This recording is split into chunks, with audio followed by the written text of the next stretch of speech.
tous. Amen.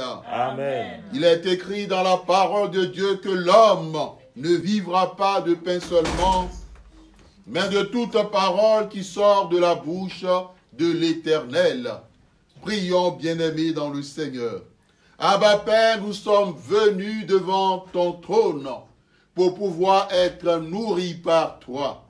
Éternel notre Dieu, fais taire en nous la chair et le sang, et que toutes les forteresses que l'ennemi a mis en place dans nos cœurs pour nous éloigner de toi, que l'ennemi a mis en place dans nos cœurs pour que nous n'accomplissions pas ta volonté, que l'ennemi a mis en place dans nos cœurs pour que nous n'ayons pas un cœur bon, honnête, disposé pour recevoir ta parole. Père, merci parce qu'au nom de Jésus-Christ de Nazareth, toutes ces forteresses s'écroulent. Abba Père, viens arracher les épines, viens ôter les pierres, viens consumer les puissances chargées de voler la semence et dispose-nous, manifeste ta puissance, Père, et agis au nom de Jésus-Christ de Nazareth. Amen. Amen. Bien-aimés dans le Seigneur, nous voulons dire merci à l'Éternel notre Dieu. Aujourd'hui, nous sommes le premier dimanche du mois, culte de guérison, de délivrance ou libération des captifs et de miracles. L'Éternel nous permet de vous parler de la situation d'un homme qui, depuis sa naissance, vivait dans la souffrance. Dans la Bible, il y a beaucoup de personnes qui, au moment de leur naissance, ont été confrontées à de l'adversité. Quelquefois, c'était une adversité qui venait d'un membre de leur famille. D'autres fois, c'était une adversité naturelle. Dans le cas, par exemple, de Jabès, dans le livre des Chroniques, bien-aimé, son adversité venait de sa propre mère, parce que sa propre mère l'avait conçu dans la souffrance.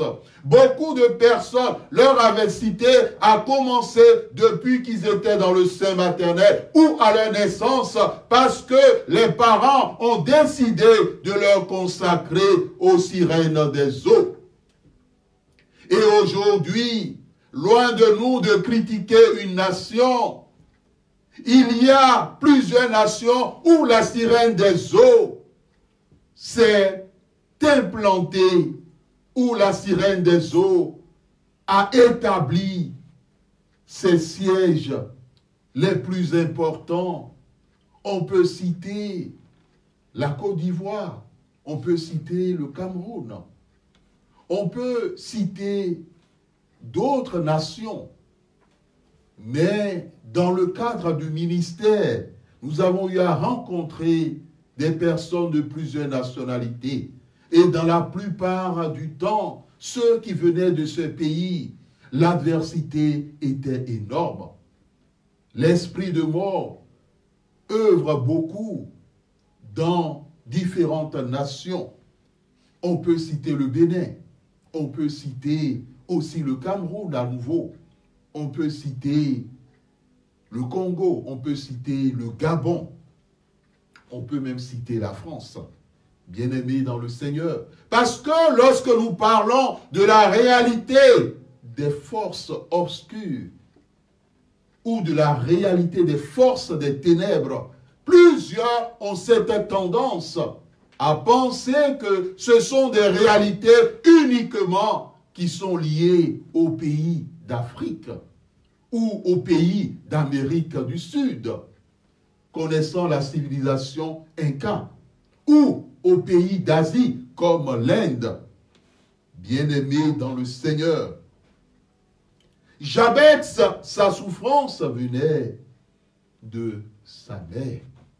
Parce qu'elle avait enfanté dans la souffrance, elle lui a fait porter un nom.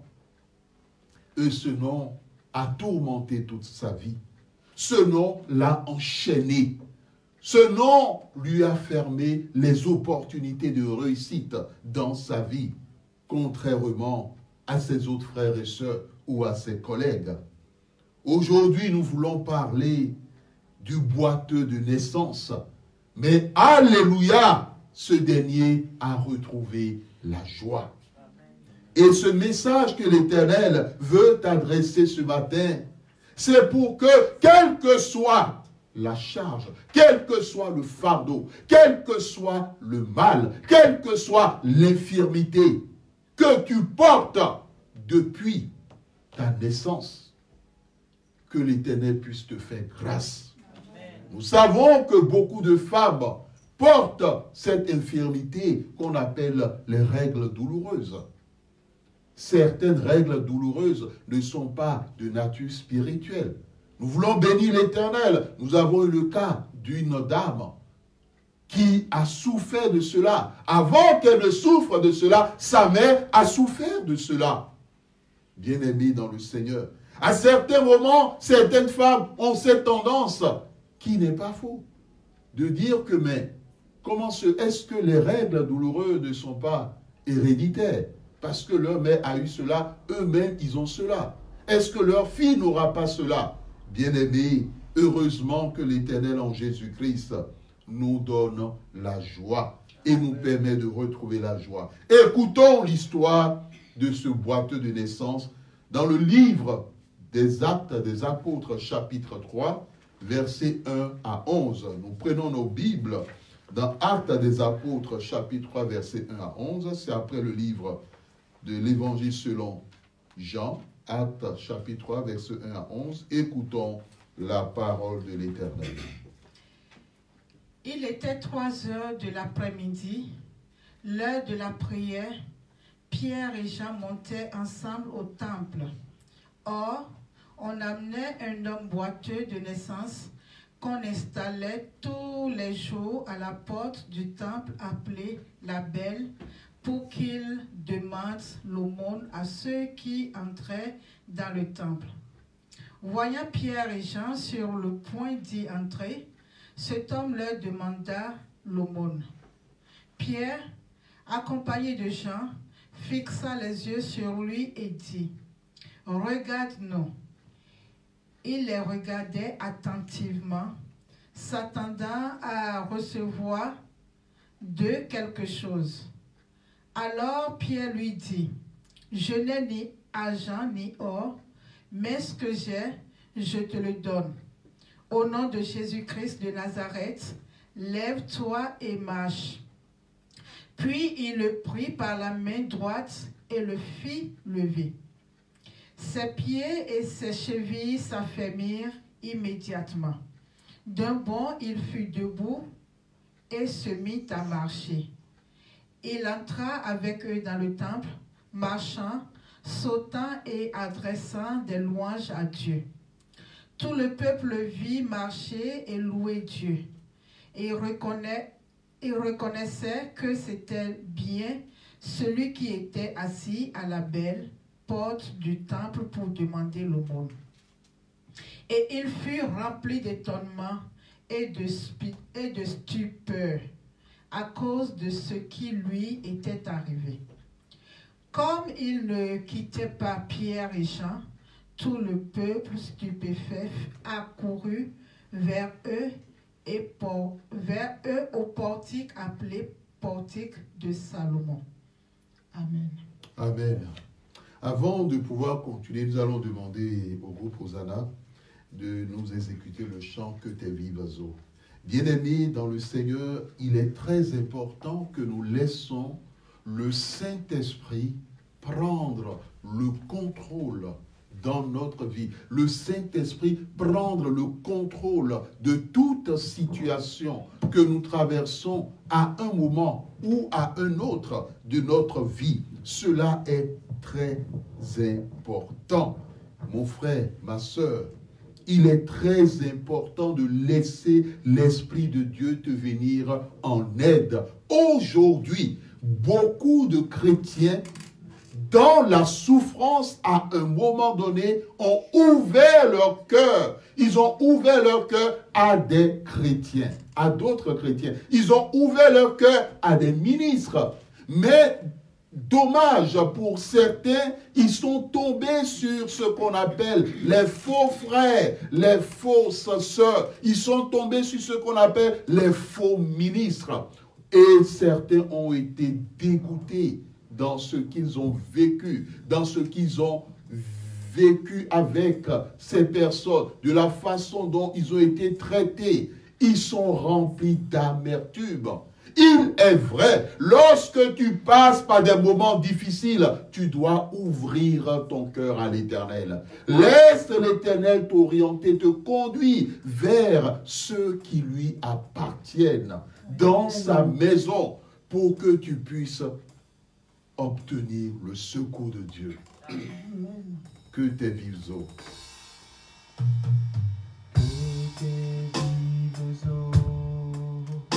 Inonde mon âme, que le Saint-Esprit vienne et prenne le contrôle. Chaque situation qui trouble mes pensées, mes soucis, mes fardeaux à tes pieds. Je dépose Jésus,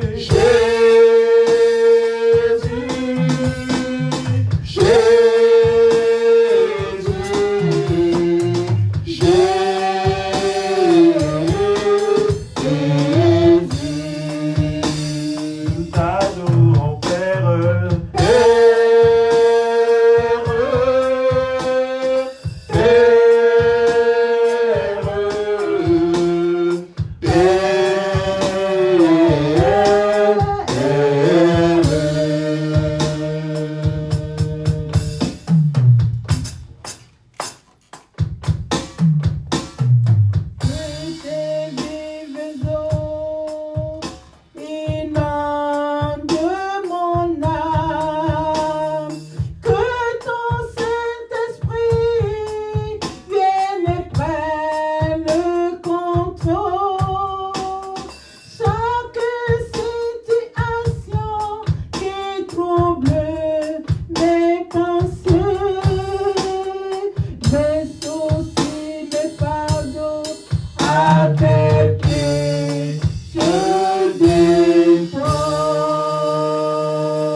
Amen. Amen. Bien-aimés dans le Seigneur, lorsque nous prenons ce texte, ce sera le seul texte que nous lirons. La Bible nous dit que Pierre et Jean, les disciples du Christ, vivant dans cette communauté de frères et sœurs, dans cette koinonia, la communion fraternelle, vivant dans des temps de prière, dans des temps de jeûne, dans des temps de partage du pain. Ces deux-là, remplis du Saint-Esprit, parce qu'ils ont été visités par l'Esprit de Dieu précédemment, lors du jour de la Pentecôte, dans le chapitre 2. Nous sommes au chapitre 3. Lorsque le Saint-Esprit vit en toi, lorsque l'Esprit de Dieu occupe la première place dans ton cœur, on ne doit pas te dire, mon frère, ma soeur, viens prier. On ne doit pas te dire, mon frère, ma soeur, allons à la maison de l'Éternel. Parce qu'il y a des chrétiens, aller à la maison de l'Éternel, c'est comme si c'était une perte de temps. C'est une paresse. Ce sont les paresseux du dimanche. Allons à la maison de l'Éternel. Pour eux, c'est une contrainte. Et ce qui est dommage aujourd'hui, dans plusieurs familles, ce sont les enfants qui font la loi. Les parents vont, au moment où les parents vont adorer l'Éternel, les enfants font la grâce matinée. Et certains parents trouvent que cela est normal. Mais chaque parent aura à rendre compte à Dieu de la façon dont ils ont éduqué leurs enfants. Parce que Dieu a confié la responsabilité de chaque enfant à un père, à une mère, pour qu'ils puissent les éduquer selon la voie du Seigneur. Amen.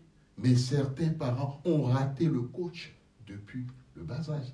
Certains parents n'ont pas réussi à expliquer à leurs enfants la nécessité d'adorer l'Éternel, de se tourner vers lui seul, et qu'il n'y a pas d'autre Dieu que lui. Mon frère, ma soeur, peut-être que tu fais partie de ceux dont nous avons parlé en introduction. Tu as été déçu. Déçu par des ministres, déçu par des frères et sœurs, déçu par l'église où tu as l'habitude d'aller. Tu as été floué. Tu as été peut-être même escroqué. Parce qu'il y a des ministres escrocs.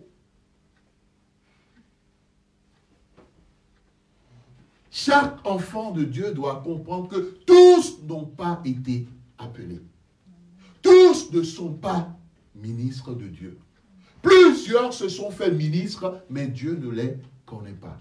Parce que Dieu ne les a pas choisis. Plusieurs se sont fait ministres pour être riches, pour se faire de l'argent. Plusieurs se sont fait ministres parce qu'ils n'ont pas trouvé du boulot. Et ils ont décidé de prendre le premier boulot qui leur venait et qui marchait. Bien-aimés dans le Seigneur, Pierre et Jean ont été appelés. Ce sont des disciples. Et ce sont par la suite des apôtres. Ils ont compris la nécessité de monter au temple. La Bible ne nous dit pas qu'ils montaient au temple le sabbat. Déjà le sabbat, ils y allaient lorsque Jésus était encore vivant, avant qu'il ne monte au ciel, avant qu'il ne ressuscite et qu'il ne monte au ciel. Jésus ne ratait pas le jour du sabbat, parce que la Bible nous dit dans le livre d'Exode 20, souviens-toi du jour du sabbat, du repos, pour le sanctifier. Dieu t'a donné 6 jours pour faire tout ce que tu veux. Manger, boire, faire des courses au supermarché. Je ne sais pas si le verbe existe. Bringuer. Faire la fête. Mais souviens-toi du 7e jour. Il y a des gens qui disent, ah, en tout cas, moi, je ne mens pas. D'autres disent, ah, moi, je ne suis pas adultère. D'autres diront, ah, moi, je n'ai pas convoité la femme de mon prochain. Mais est-ce que tu sanctifies le 7e jour? Le jour réservé à l'Éternel. Le jour pour l'adorer. Le jour pour le prier. Le jour pour le chanter. Le jour pour aussi accomplir son œuvre. Lorsque l'Esprit de Dieu est en toi, les programmes de rencontre avec l'Éternel dans sa maison, on ne doit même pas te secouer. Les gens ne rencontrent pas Dieu. Et quand ils sont dans les problèmes, c'est là qu'ils connaissent le chemin de Dieu. C'est là qu'ils connaissent le chemin de l'Église. C'est là qu'ils sont faits à faire des kilomètres, quitte à ce qu'ils prennent des billets d'avion pour aller, pour que leur situation soit réglée. Bien-aimés, il ne faut pas que cela soit ainsi. Pour ceux-là qui se disent blessés, et comme en Guadeloupe, l'association des déçus, ça existe. Il y a des chrétiens, un groupe de chrétiens, on les appelle les déçus. Ils ne vont plus à l'église. Quelle que soit l'église, ils ne vont plus à l'église, ils ont pris la décision. Mais ces gens-là ne connaissent pas Dieu. Lorsque tu connais l'Éternel, les temps de culte, les temps de prière dans la semaine, c'est des moments pour te rapprocher de l'Éternel. C'est des moments pour que tu comprennes que Dieu parle, tantôt d'une manière, tantôt d'une autre, et que l'Éternel te parlera. Et que toi-même, quel que soit tout ce que tu veux faire, cherche la face de l'Éternel. Pourquoi ne cherches-tu pas à grandir avec l'Éternel? Aucun enfant qui naît ne reste bébé toute sa vie. Lorsque tu nais de nouveau, lorsque tu acceptes Jésus-Christ dans ton cœur comme ton Seigneur, ton seul Seigneur et Sauveur personnel, cherche à grandir. Et pour grandir, il n'y a pas de chose. La Bible, la parole de Dieu. Ton âme, ton esprit ont besoin d'être nourris.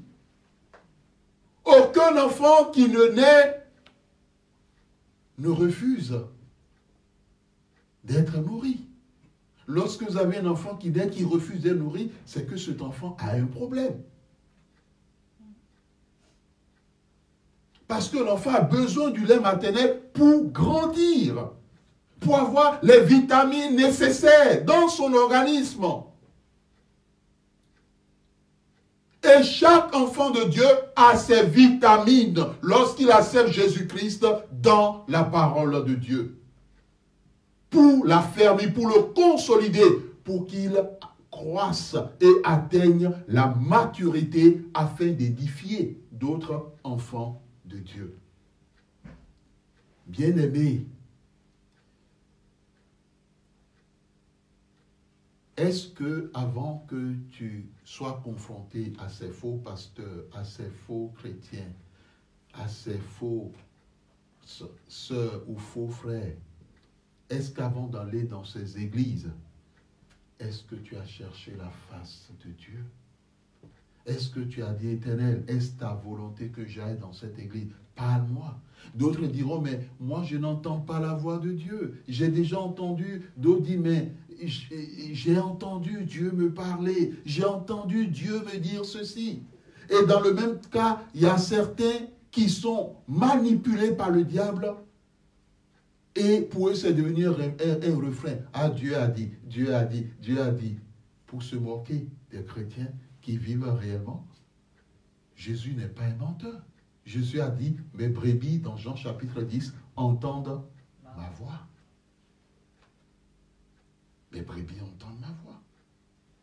Maintenant, si ta communion avec l'Éternel, au travers de la prière, de la méditation de sa parole, ne t'a pas encore permis d'entendre la voix de l'Éternel, sache que Dieu parle au travers des rêves, des songes, des visions, comme Job nous l'a dit. Alors demande à Dieu, Seigneur, parle-moi au travers d'un son pour que je sache. Est-ce ta volonté que désormais je fréquente telle communauté? Est-ce ta volonté désormais que j'aille à tel endroit? Est-ce ta volonté désormais que je rencontre tel ou tel ministre? Voici le véritable nœud des problèmes. On ne cherche pas la volonté de Dieu. On se lance, on se jette, soit parce que nous-mêmes, nous voulons y aller, soit parce que d'autres personnes de notre entourage ou des amis nous ont invités, ou vice-versa. Mais nous-mêmes, personnellement, vous savez, à un moment donné, lorsque tu es bébé, ta mère te porte, ta mère te tient par la main pour te conduire lorsque vous sortez ensemble. Mais lorsque tu es déjà adulte, si tes amis voient ta mère te tenir la main pour dire « allons-y », demandez à un ado qui va au lycée que sa mère lui tienne la main chaque jour et pour le faire entrer dans sa salle de classe. Demandez-lui comment il va apprendre cela. À un moment donné, il va se énerver contre la mère. Mais maman, lâche ma main. Oh maman, tu me fous la honte.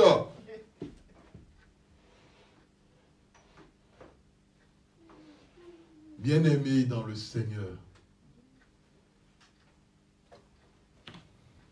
cherche la face de Dieu. Pierre et Jean, ils montent au temple. C'est l'heure de la prière. Ils ne sont pas en retard. Amen. Amen. Parce qu'il y a les chrétiens retardataires. Voici notre liste. Ils savent l'heure à laquelle il faut rencontrer Dieu. Quand nous avons un entretien de travail, on cherche un emploi. Qui va en retard? Non, on est à l'heure. Bon, maintenant, on te donne rendez-vous pour 10 heures pour l'entretien. Tu te pointes à 11 heures, tu dis, bon, monsieur, je suis là. Attends la réponse qu'on te donnera. Même celui à qui appartient l'entreprise dira, mais prendre une personne pareille, mais non seulement c'est un fainéant, mais c'est sûr que j'aurai des problèmes. Parce que mes commandes ne seront pas traitées en temps. Les dossiers ne seront pas traités à temps. Il ne sait pas ce qu'on appelle la ponctualité, l'exactitude. Bien-aimé, quand tu vas rencontrer l'Éternel dans sa maison, c'est que tu as quelque chose à apporter à l'Éternel et l'Éternel a quelque chose à t'apporter. Et non seulement tu as quelque chose à apporter à l'Éternel, mais tu as quelque chose à apporter aux frères et sœurs en Christ. Amen. Tu as quelque chose à leur apporter. Ce n'est pas pour rien que l'Éternel te dit d'aller. Mais quand tu restes chez toi,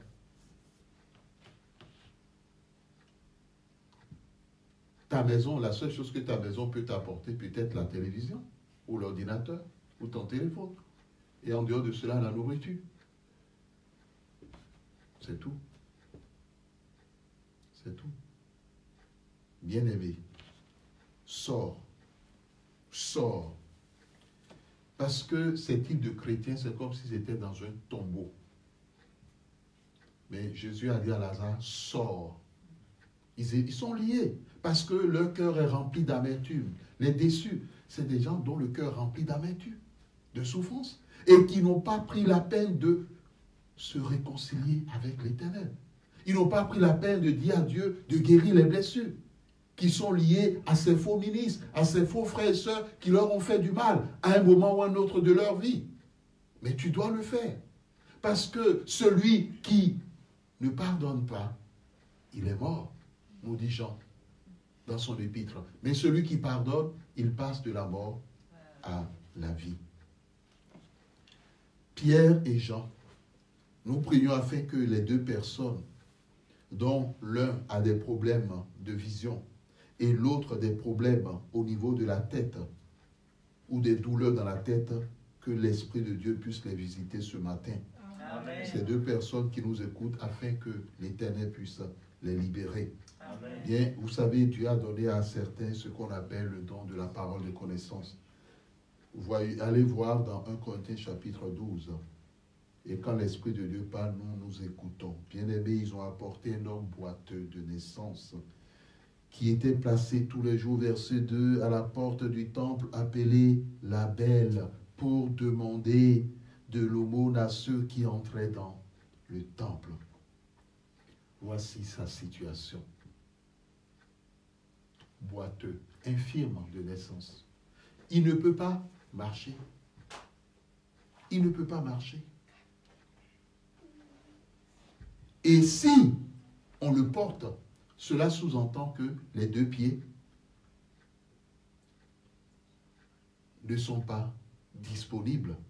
Parce qu'il y a des gens qui avancent avec une canne ou bien avec tout ce qu'il y a comme instrument pour se déplacer sur un pied.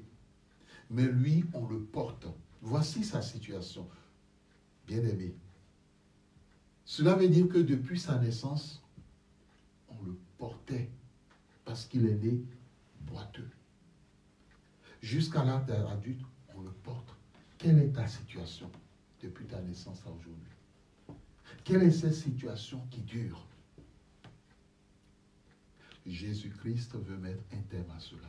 Amen. Si tu ne lui as pas encore donné ta vie, ton cœur, donne ta vie à Jésus. Amen. Vous savez, les hommes peuvent vous tromper, mais le Christ, il ne trompe personne. Donne ta vie à Jésus et demande à son Esprit Saint de te visiter. Amen. Tu verras le miracle de Dieu. Amen. Si tu t'es éloigné du Christ pour une raison ou pour une autre, si tu as été dégoûté de l'Église pour une raison ou d'une autre, c'est que tu es aussi un infirme. Tu es aussi un boiteux dans la foi. Et il est temps que tu reviennes à la maison. Tu reviennes à la maison de l'Éternel.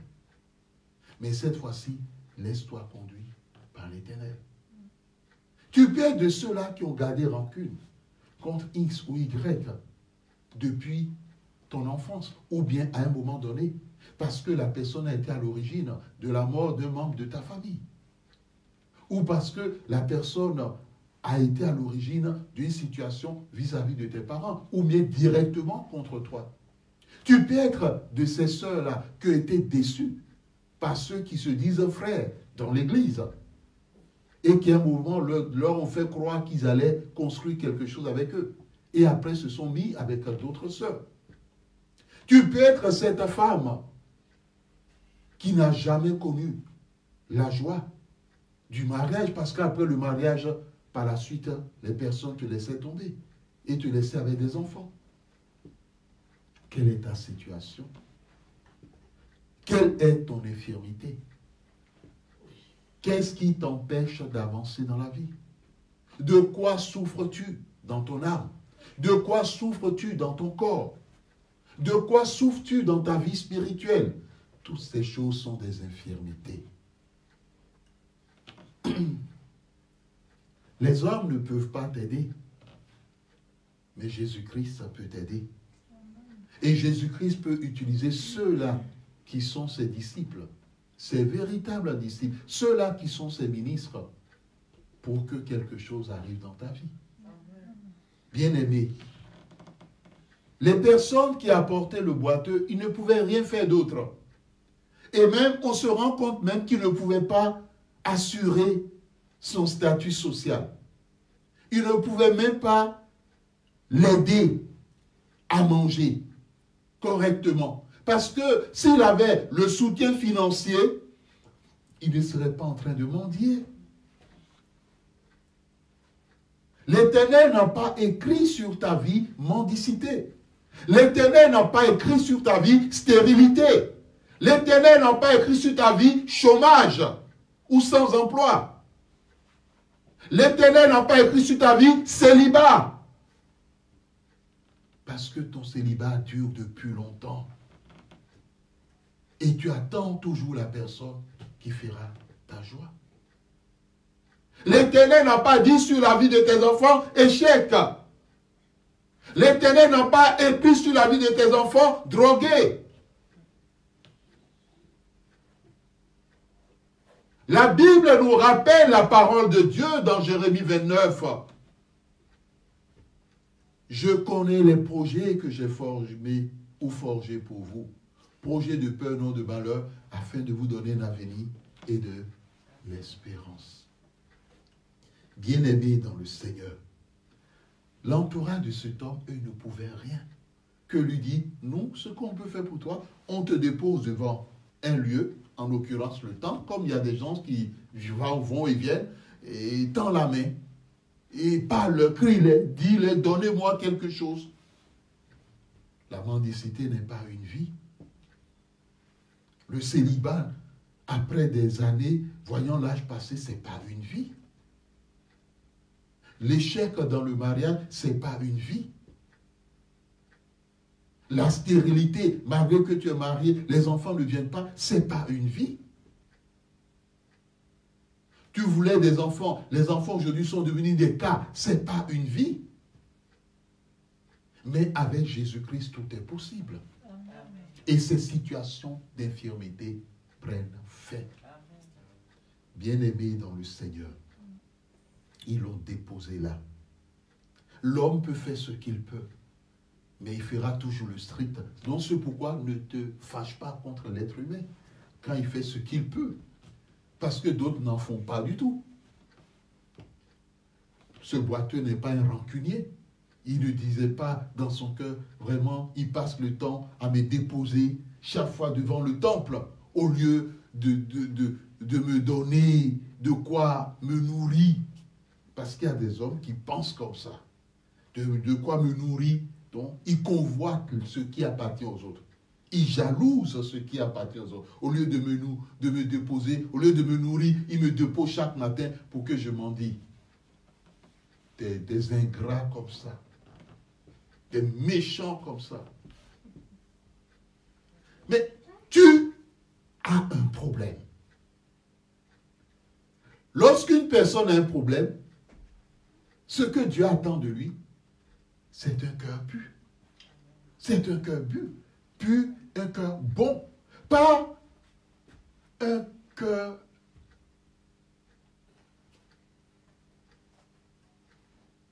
rempli de haine, rempli d'orgueil, rempli de jalousie, rempli de convoitise. Mais non. Celui-ci, il se dit, ah, ils ont fait ce qu'il peut, à lui de faire le reste. Et il commence à mendier. Il demande l'aumône. Ceux qui entraient dans le temple. Mais ce jour-là, l'heure de Dieu avait sonné. Amen. Si Pierre et Jean ne montaient pas au temple, rien ne se serait passé dans sa vie. L'Éternel, donc, à des moments donnés, met sur nos chemins, quand nous traversons des moments difficiles, des personnes. Mais il faut que ce soit les bonnes personnes. Parce que les mauvaises rencontres ou les mauvaises personnes existent aussi. Il y a des jeunes qui pensent que leurs parents sont trop durs avec eux et ils font des mauvaises rencontres sur Internet. Et le papy barbu se fait passer pour Antonio, l'ado de 17 ans. Et avec une photo préfabriquée, mise en ligne, avec toute la beauté extérieure. Et la jeune fille, mon Antonio. Quel Antonio? Quel Antonio? Mon problème, on dira. Et le jour de la rencontre, le barbu se présente. Mais où est mon Antonio? Mais non, je suis le grand-père d'Antonio. Antonio n'a pas pu venir. Il a dit, bon, de venir, de t'écouter, de voir à quoi tu ressembles, et puis de t'écouter, de voir tes goûts, et vice-versa. Et si cet Antonio est un magicien, si cet Antonio est quelqu'un qui procède par l'art de l'envoûtement, de l'ensorcellement, il envoûte la personne simplement par la première parole. Et c'est ainsi que des enfants disparaissent, ou c'est ainsi que des enfants commencent à ne plus respecter leurs parents à la maison. Les enfants deviennent autre chose. Chaque parent doit prier pour ses enfants. Amen. Amen. Il voit Pierre et Jean qui allaient entrer au verset 3. Et il leur demande l'aumône. Il a l'habitude de le faire. Mon frère, ma soeur, refuse ta situation de souffrance. Refuse ta situation de célibat. Refuse ta situation de douleur. Le boiteux, à un moment donné, il s'est dit, mais c'est normal de demander l'aumône. Tout comme certains de nos sœurs ou frères, ils sont célibataires. L'âge est avancé, mais à un moment donné, le célibat leur convainc que c'est normal d'être célibataire. Mais non, révolte-toi pour dire, cela n'est pas possible. Je ne veux plus de ce statut. Refuse cela. Dis maintenant, Éternel, je n'en veux plus. Jabez a refusé son statut. Il a dit non, plus de souffrance dans ma vie. Je veux d'autres opportunités dans ma vie. Je veux connaître la joie. Je veux connaître la paix dans ma vie.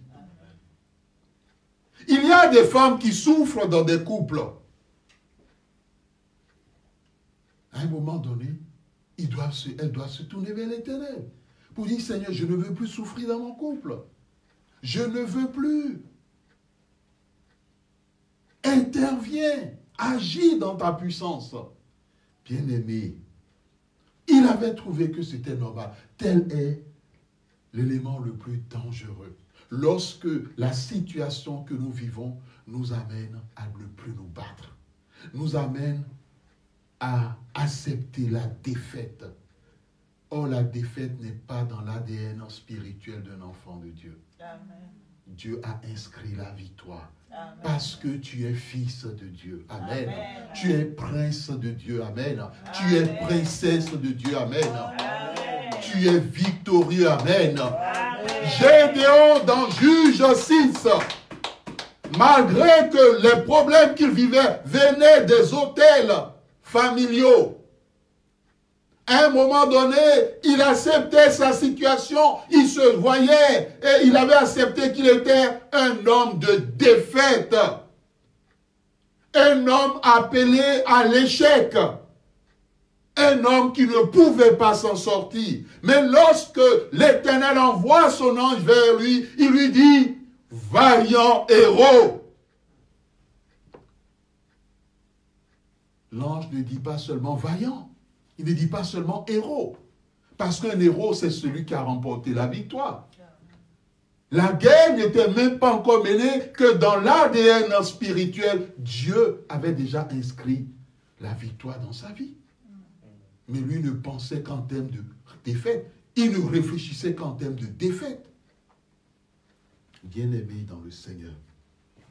Alors, Pierre et Jean ont fixé l'intéressé. Ils ont vu en lui. Ils ont vu sa souffrance. Ils lui ont demandé de le regarder.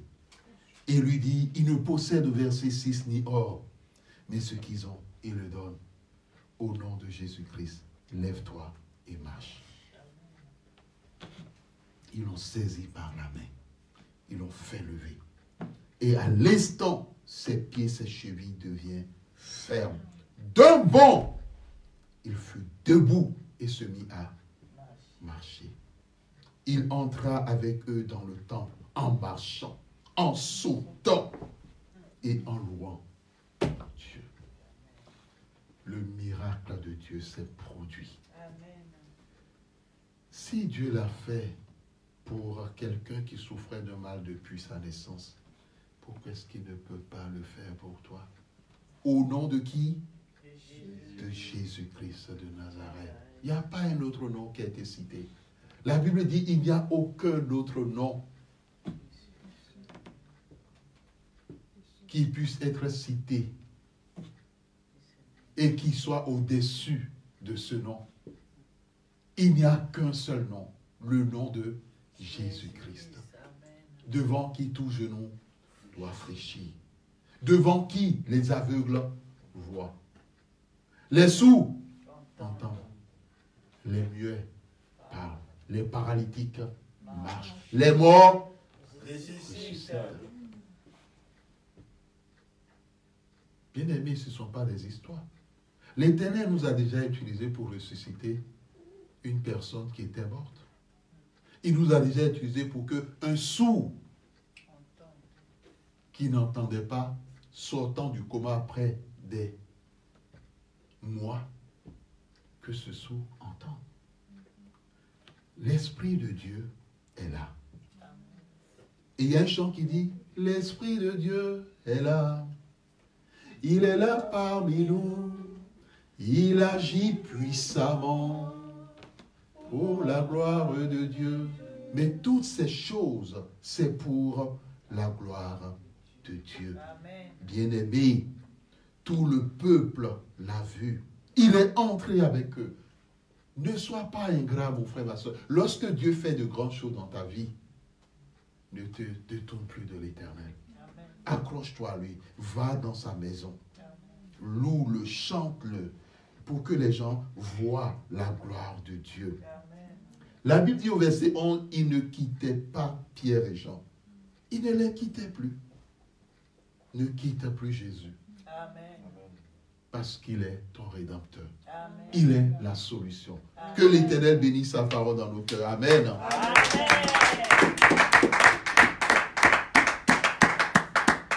Nous voulons dire merci à l'Éternel notre Dieu qui utilise la parole. Lorsque tu es un enfant de Dieu, sache que tu as la puissance de la parole que l'Éternel, de sa parole que l'Éternel a déposée en toi. Amen. Et utilise la puissance de la parole de Dieu avec foi. Amen. Et pose des actes. Ils utiliser la puissance de la parole de Dieu. Parce qu'ils sont enfants de Dieu. Amen. Et parce qu'ils savent que Jésus-Christ leur a dit qu'ils allaient guérir les infirmes. Amen. Et ils ont saisi après la main pour le faire lever parce qu'ils avaient la foi que ce qu'ils demandaient au Christ, le Christ l'accomplissait. Parce qu'ils avaient la foi que Jésus a dit, en mon nom, vous allez guérir les malades. Et c'est ce qui s'est passé. Enfants de Dieu, exerce l'autorité que Christ a donnée. Amen. Amen. Amen.